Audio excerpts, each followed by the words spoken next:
استقلالیت دولتی کشور امکان داد که تاجیکستان در عرصه جهانی تاریخ و تمدن و فرهنگ و ادبیات عالم شمول خود را دوباره احیا و معرفی سازد.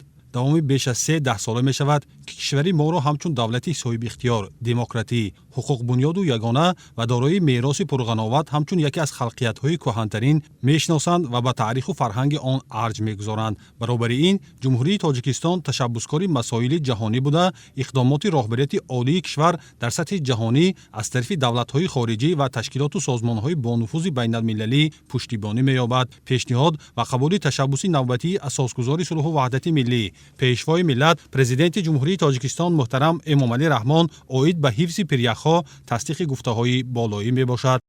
آبشوی با صورت پیریخ‌ها یکی از مسئله‌های نگران کننده در سطح جهانی بوده، عاقبت‌های منفی را به بار می‌آورد.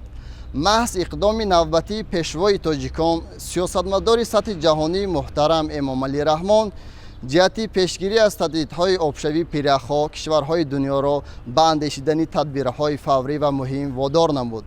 در این راستا ضرور است که در برابر مکانیزم‌های بیشمار مربوط به این واکنش‌های جدی به عمل بیاریم. ماه دکبر سال 2022 مجمع عمومی سازمان ملل متحد در اجلاس 77م قطعنامه سال 2025 سال بین‌المللی حفظ پیریخ‌ها را که از جانب جمهوری تاجیکستان پیشبری شده بود، یکدلانه قبول نمود. تشبث نوبتی پرزیدنت جمهوری تاجیکستان محترم امامعلی رحمان را 153 دولت اعضای این سازمان جانبداری نمود. قبول چنین قطعنامه برای جامعه معاصر جهانی مهم و مفید، مایه افتخار و سرفرازی همه تاجیکان جهان گردید. در اساس این قطعنامه 21 مارس روز بین‌المللی حفظ پیریخ‌ها و سال 2025 سال بین‌المللی حفظ پیریخ‌ها اعلان گردید و قرار در نزد سازمان ملل متحد تأسیس دادن فاند باوری بین‌المللی برای سهمگذاری به حفظ پیریخ‌ها به تصویب رسید. این تشبث پیشوای ملت برای انسانیت و سیاره ما واقعاً اهمیت بزرگ دارد، زیرا آن به حفظ طبیعت و ذخیره‌های آبی در مجموع به حفظ حیات انسانیت در سیاره ما روانه شده است. در رابطه با پیشنهاد تاجیکستان قبول گردیدنی قرار مجمع عمومی سازمان ملل متحد سال 2025 سال بین‌المللی حفظ پیریخ‌ها و 21 مارس همچون روز جهانی پیریخ‌ها بار دیگر این عمل را تصدیق نمود که باعث افتخار هر یک تاجیک و تاجیکستانی می باشد.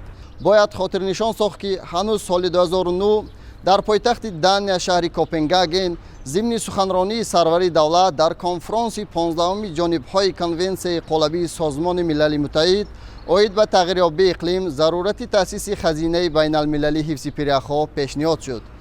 باید تذکر داد که این اولین تشبث و پیشنهاد جانبی تاجیکستان نبوده. با ابتکار محترم امامعلی رحمان سازمان ملل متحد سال 2003 را سال بین‌المللی آب تازه، سال 2005 2015 10 ساله بین‌المللی آب برای حیات، سال 2013 سال بین‌المللی همکاری در ساحه آب، سالهای 2018 2028 را 10 ساله بین‌المللی آب برای رشد استوار اعلان نمودند که مقصد این تشبث بهتر نمودن استفاده آب و رعایت عدالت در روند دسترسی به آب آشامیدنی در مقیاس جهان از جمله در آسیای مرکزی میباشد. تشبث‌های بین‌المللی تاجیکستان که از جانب سازمان ملل متحد و دولت‌های جهان دستگیری یافتند به حل مشکلات آب هم در سراسر جهان و هم در مملکت‌های علاهیده مساعدت کردند.